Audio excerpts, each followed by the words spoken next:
You know that little tag on every single thing you buy? Well, believe it or not, it's more than just a price. It's actually the final chapter in this huge revolutionary story about technology, economics, and this battle for control of the checkout counter. So today, we're going to dig into the secret history of the price tag, and you'll see what it tells us about the future of how we all shop. Okay, so before that familiar beep of the scanner, what did shopping even sound like? Well, it was the clack-clack of a cash register, the rustle of paper bags, and this slow manual keying in of every single price. I mean, it was a world of price guns, stickers, and just so much human effort. Honestly, it was a system that was right on the verge of collapse. So, to really get why this revolution had to happen, you first have to understand the crisis. Back in the early 1970s, the grocery industry wasn't just struggling a little bit, it was on the brink. And believe it or not, that humble little price sticker, it was a huge part of the problem. Just try to picture this for a second. It's the 70s. Inflation is raging, so prices are changing constantly. Now, for every single one of those changes, an employee has to walk the aisles, find every single can of beans, every box of cereal, peel off the old sticker, and slap on a new one. It was incredibly slow, super expensive, and yeah, full of mistakes. And you have to understand the kind of pressure they were under. Grocers were working with just razor-thin margins. We're talking about a single penny of profit for every dollar they sold. A single penny. So when your costs are that high and your profits are that low, any little inefficiency isn't just an annoyance. It's an existential threat. They needed a miracle, and fast. And that miracle? Well, it came in the form of a few simple black and white lines. The barcode wasn't just some clever invention, it was literally the answer to a desperate industry's prayers. And the whole thing was born from an idea that was just sketched out on a beach. But look, this journey from idea to reality, it took decades. I mean, it started way back in 1949 with an inventor literally drawing lines in the sand. But it wasn't until that crisis in the 70s that the industry finally got its act together to create a single Universal Product Code, or UPC. They settled on IBM's design in 1973, and just a year later, history was made with the very first scan of a pack of Wrigley's gum. But picking a standard wasn't easy at all. It came down to this big showdown between two designs. On one side, you had RCA pushing a bullseye symbol, which was kind of true to the original patent, but it had some major problems. It was big, and those circular lines, they smudged all the time during printing. Then you had IBM's linear design, and this thing was a marvel of practicality.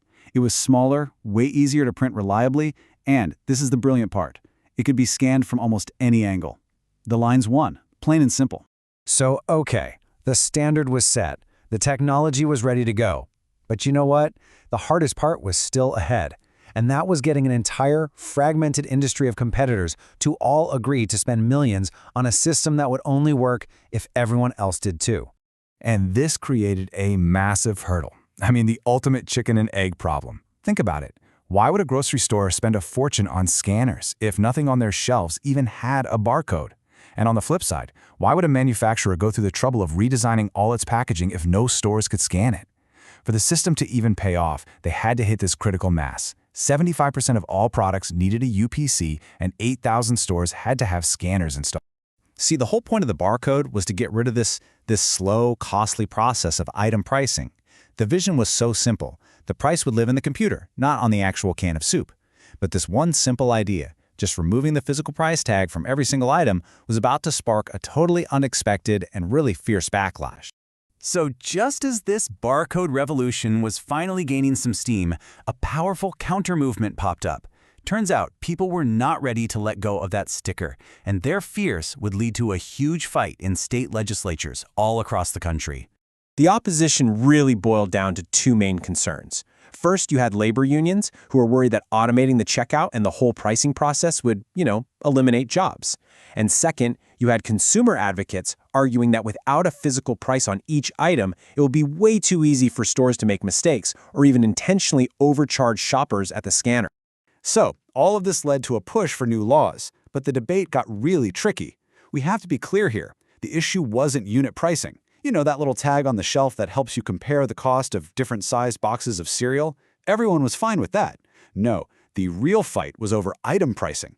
These were laws that would force stores to keep putting a sticker on every single can, which would completely defeat one of the main cost-saving benefits of the new scanner tech.